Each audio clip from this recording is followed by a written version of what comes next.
Migrant Connected Communities, next on International Focus. The Institute of World Affairs at UWM and Milwaukee Public Television present International Focus, a global magazine linking Wisconsin and the world.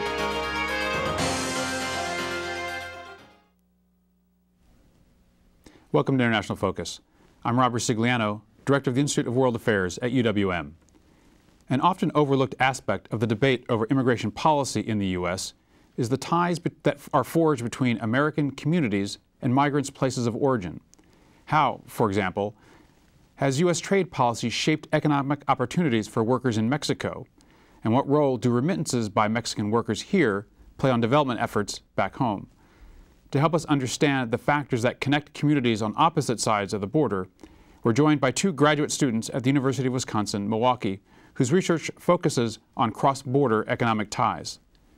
Jonathan Burkham, from the Department of Geography, works at the intersection of culture, politics, and the economy. His dissertation research involves an investigation into the remittance economy that links Milwaukee to a rural village in Jalisco, Mexico. Michael Tyburski, from the Department of Political Science, is also conducting research on immigration and remittances. Welcome to International Focus. Thank you. I'm wondering if you could help us understand at the outset, just more generally about what are remittances and why is it important, and particularly for the two of you, why have you chosen to study them?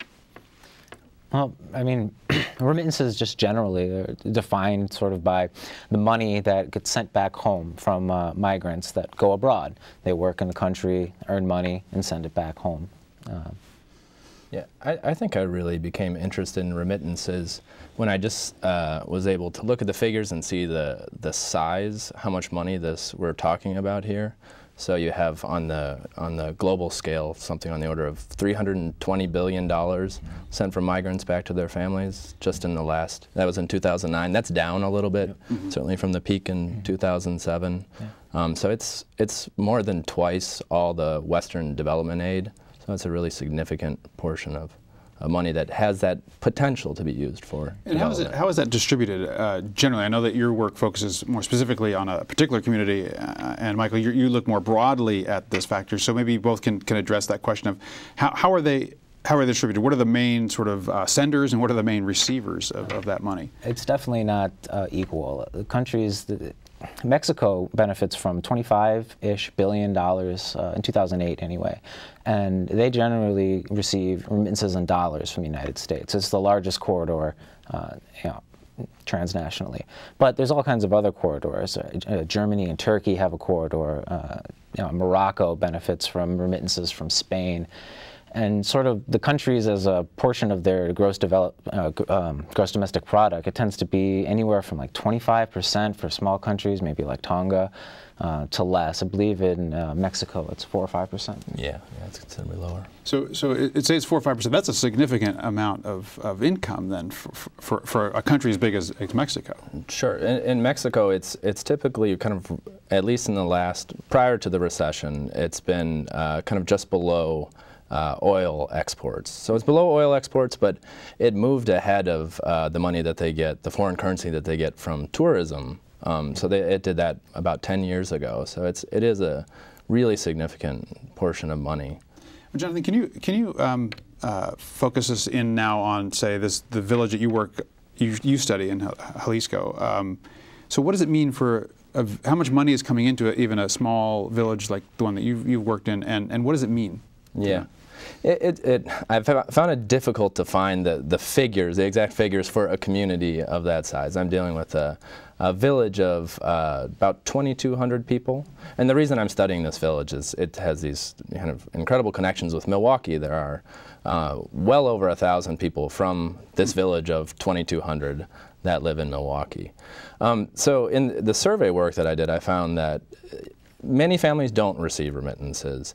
It's probably around order of 30 to 40% of the families in the village, though, do receive remittances. And they're typically, on average, for a year, they're going to be around $6,000 on average. They can be as high as $10,000, and then as low as, just some money sent home for Mother's Day. Right. And what might that mean for so your, I know it may be hard to generalize, but for an average sort of household? Mm-hmm. what impact does that $6,000 or whatever they receive have? Right, right. A lot of it is, I mean, the vast majority of it's used just for basic consumption, food and clothing. It's also used to kind of subsidize education in the village. And then there's a long history of sending money back to help buy land, to buy fertilizers and seeds, and also to build homes. But your typical family is using it kind of just to get by. I mean, that really is the typical family. There's not a lot of families that are putting that money into a real kind of productive investment. Michael, what are you seeing? So again, more in a more comparative lens, how do, if we bring it down to sort of the family level, how can you make any generalizations about how people use that money? Definitely. 90%, I would just estimate, is basic consumption across the board, no matter Mexico, North Africa, Philippines. It's about 90% just basic consumption. The rest of that 10%, mostly education. Africa education is definitely one, second probably to basic consumption. And then you have, based on the variation of like economic climate, maybe policies, you'll see some small portion saved and another portion maybe invested in small business that might be more productive. But we're not even talking a percent. Mm-hmm. And as a productive resource for those communities, if that money were to go away, what then goes away with it? Is it? All right. So one of the things that I'm really interested in is small business entrepreneurship with the remittance money. So again, a small portion in the grand scheme of things, but very important, especially how it might affect corruption in the country. There's an argument that it might increase or decrease.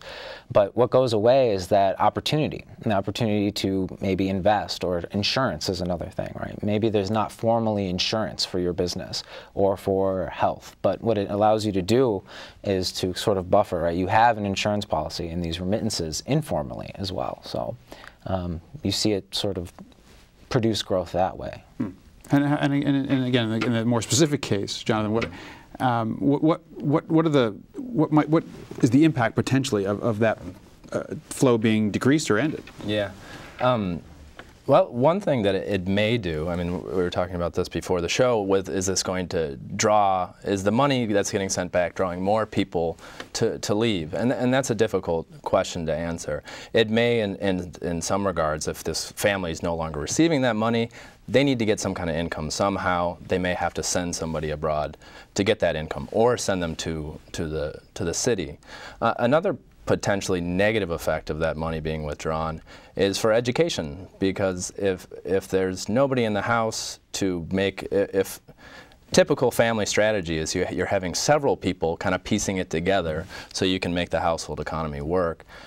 With that extra money in remittances, it will enable kids to not go into the workforce but stay with their studies and subsidize that education so that they can continue studying. There's a little bit of a cultural aspect there too that's kind of interesting. I think subsidizing education, this is important. But then in some places that I've done research with in Mexico, you see that the children are able to be in school, but maybe their mind is somewhere else. They're anticipating that they're going to be going abroad. So it's an interesting, what is the net effect? A lot of research to be done. So I mean, do we really understand, I guess, in a way, kind of what really the social, economic, political, all the ramifications of that significant, money flow going back? I think it's really difficult to say. People have been looking at the effects of remittances for at least 30 years, and there have been some really different conclusions drawn from it. There is certainly a school out there that sees that remittances and migration in general has created a real dependency, and that ultimately has deleterious effects. But then there are others that say this is a positive thing that can be used towards education, and even if not that much money is going into business development, some of it's getting there, or some of it's going towards educating the youth and eventually giving them kind of more productive capacity as more educated citizens. Yeah, definitely. And right now, maybe we see a bit of that debate coming in. Maybe if it's cyclical, there's people saying, oh, it's negative, it's negative, it's negative, or this is good. Right now, just as recently as 2009, 2008, you had conflicting reports from these big research institutions, the World Bank, the International Monetary Fund, completely different conclusions. Remittances as a development mantra. We should be excited about this, versus this new report saying that actually remittances increase corruption, and this is going to be a negative thing. So I don't think we do. Well, good thing you guys are working on this. Right.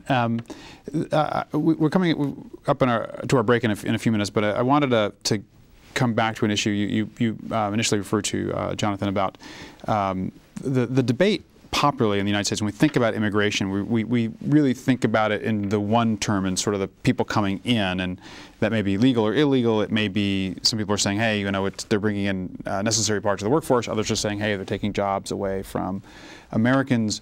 The remittances seems to add another aspect to that, which is the flow back. How do you see the immigration in a net sense, or I guess maybe to what extent does looking at the remittance side maybe change some of your thinking about immigration in general?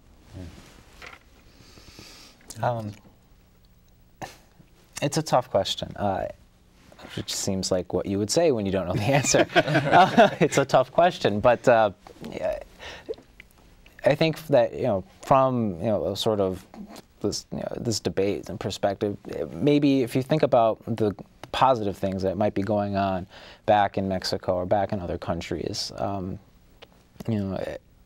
is that going to quiet some of the debate? I don't know. I'm kind of skeptical that it would quiet some of the political debate on whether or not we should have more or less immigration, and how we should regulate it.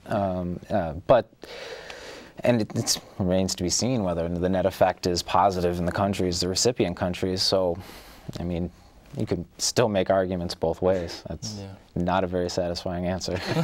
Maybe honest, but it is a tough one. The whole question about, like, if we're going to talk about economics, the economics of this extra money getting sent out of the country, which is, like I just saw it, it's about $48 billion coming out of the United States, and this is not just going to Mexico, but going kind of throughout the world, and it's really difficult to do calculations on the economic kind of cost-benefit of immigration. A lot of research has shown that it's kind of a wash between like services used versus tax paid. And this is the overall immigrant labor force, documented and undocumented. So when you factor something else in, like another $48 billion is getting shipped out, seems like this huge sum of money that we might be able to say this is a potential drain on the U.S. economy. And then you have other figures, like the Social Security Administration holds something on the order of $50 billion a year in money that they get with untraceable Social Security numbers, and they're just holding on to this money. And presumably that's from undocumented work. Yeah, they found that where that money comes from really matches up with changes in the undocumented population in the United States. So that the Social Security Administration themselves has said that this looks to be coming from this population. It's a substantial amount of money. Well, we'll take a break and maybe come back around to this issue and the implications this has on the debate, and then also look at, Michael, you had talked about the developmental aspects, so this is a good thing for development. I want to talk a little more about that. We'll be back in just a moment on International Focus. The Institute of World Affairs presents our community with a range of public programs relating to global issues, U.S. foreign policy, and the world economy. For more information about the Institute of World Affairs, call 414-229-3220 or visit our website at www.iwa.uwm.edu.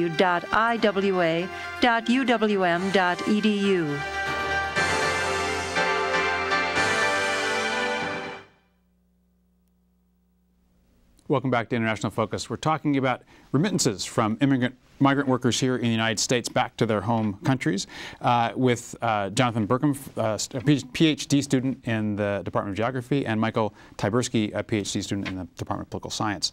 So let me come back to this immigration question, because it is one that is a hot political issue.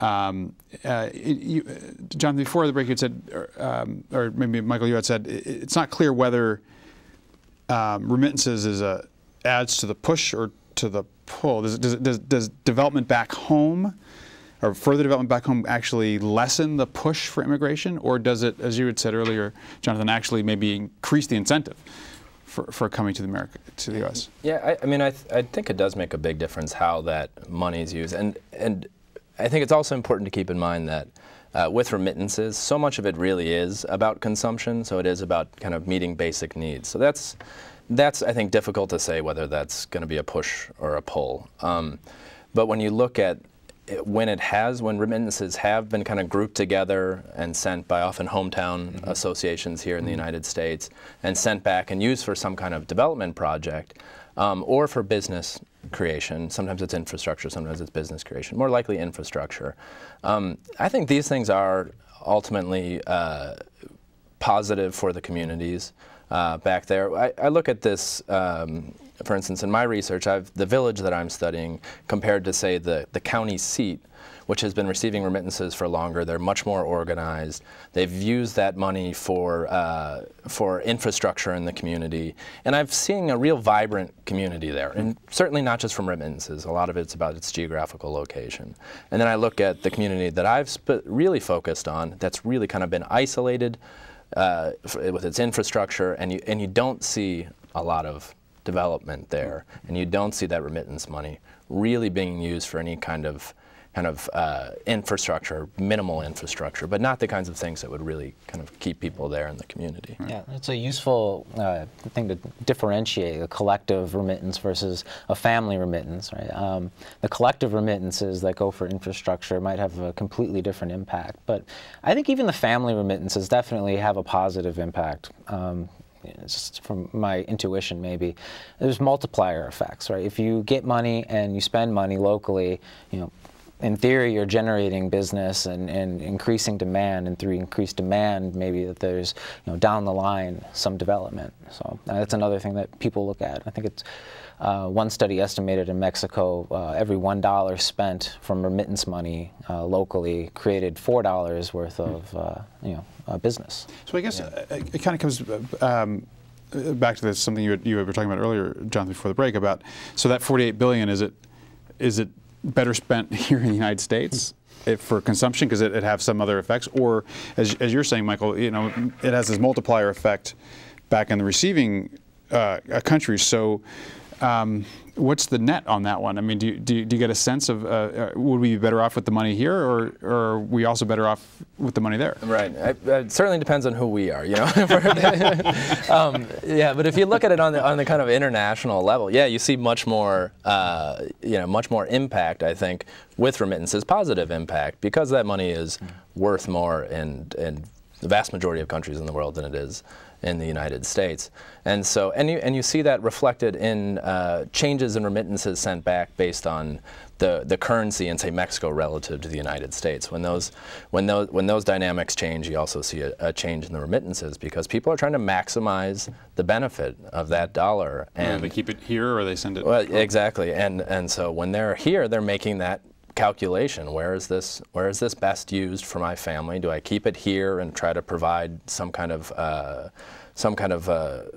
household here where people can come and eventually bring my family here? Or do I send it back there and buy a house and buy a small business and save up some money and then go back there and live? Because really what I found in my community, and I think a lot of people have seen this, certainly in Mexico, and I would imagine in many other places, people, when they leave to come to the United States, they generally are planning on going back. And this doesn't apply for everyone, but I think the vast majority, certainly in my community, come here with the intent on returning to Mexico. Many of them are not able to make that happen for several reasons, but that's generally the plan. And that sort of leads you to the hypothesis that if they're coming with the intent of going back, the remittances are probably geared towards improving their communities. So, I mean, whether or not the money, the $50 billion, better off spent here or there, I don't know, but it is doing good abroad. And Mike, you had used the term collective remittances. Can you say more about what that means? Right. So the hometown associations, or clubs, or different informal or formal organizations of migrants. I guess if it's going to be a collective remittance, it's a formal organization. So, for example, we have this community of migrants from this town, this pueblo, in Milwaukee. I don't know if they have a formal club, but if they did, they would be able to, through a government program called the 3-for-1 program, send a chunk of money, say, I don't know, $30,000 to help fund building roads, or to provide access to water or sewage infrastructure, something like that. They could register for this program, send the money, and it would be matched, $1 by the federal government and $1 by the state government. So that $30,000 becomes $90,000. And you see state government, or federal and state governments, wanting to use this as an incentive to bring in collective remittances, so that they do provide some sort of public good rather than just the family remittance that will provide maybe a private good or maybe some consumption. So there is an awareness on the part of policymakers that maybe you can do something different with this. How new is that phenomenon? It actually started in the 1980s at the state level, mid to late 80s. The state of Zacatecas had the first sort of 2-for-1 program. They said, you send a collective remittance here, we will match it. And that's just the first official, right? Informally, maybe this is going on before that. It's hard to imagine that a policymaker just came up with this great idea without any sort of precursor. So, but this is something that's been around. And interesting, yeah, it has started off on the state level and then eventually did make it up to the national level. So this 3-for-1 is now a national level program. And it's interesting to see how there's been a change really in the discourse within Mexico about its migrant community. Whereas when these programs were starting to come up in the 80s and really since the 70s, there's been this kind of ambivalence towards its migrant population. And that really seems to be changing, particularly with Vicente Fox coming in 2000, change in party leadership. He kind of famously referred to immigrants really from Mexico as heroes and as part of the Mexican nation. And the Mexican government has expanded its consular networks here and really changed its altogether practice as well as discourse, and trying to keep this immigrant community as part of the Mexican nation. I think there's a definite economic incentive for them to do that, and so you really see a change within the Mexican national government as well, and how they're looking at their migrant community, immigrants. Yeah. Remittances definitely had this economic incentive had something to do probably with the 2006 allowing for the first time nationals abroad to participate in elections, whatever the flaws of the system ended up to be. They were allowed or able to cast absentee ballots from the United States.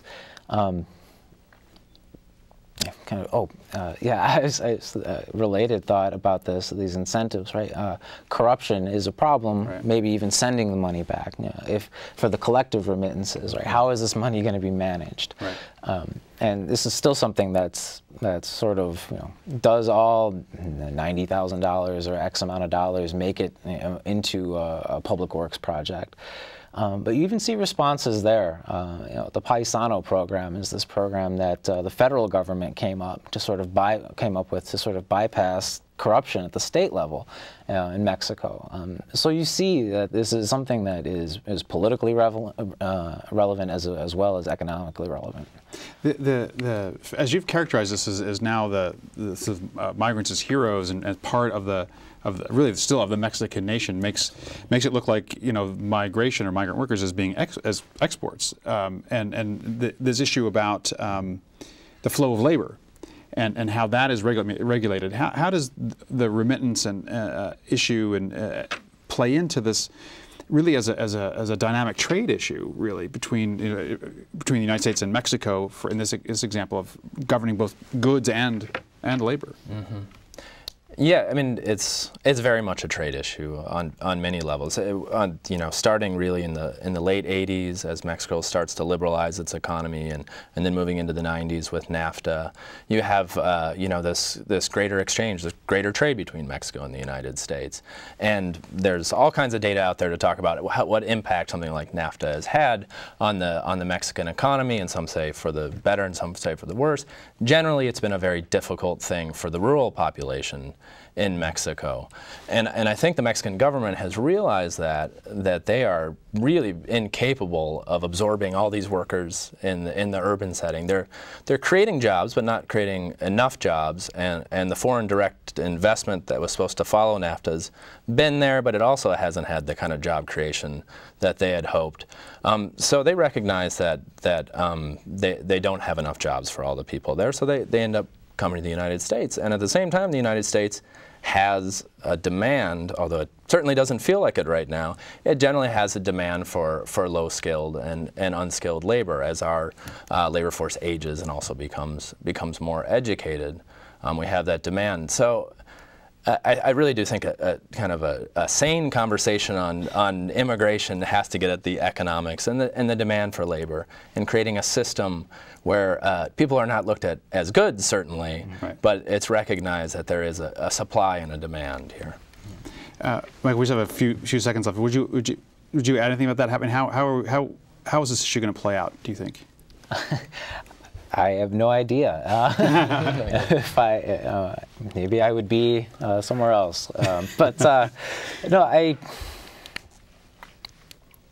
there's sort of, you know, you don't want to have people commodified, right? Normatively, you know, speaking, people as goods. But I think that if you recognize that there are benefits to it, you know, maybe you're more forgiving. Right. We need to incorporate this into our national debate. So Michael Tyburski and Jonathan Burkham, thank you very much for being here on International Focus. To our viewers, we'll see you next week on International Focus.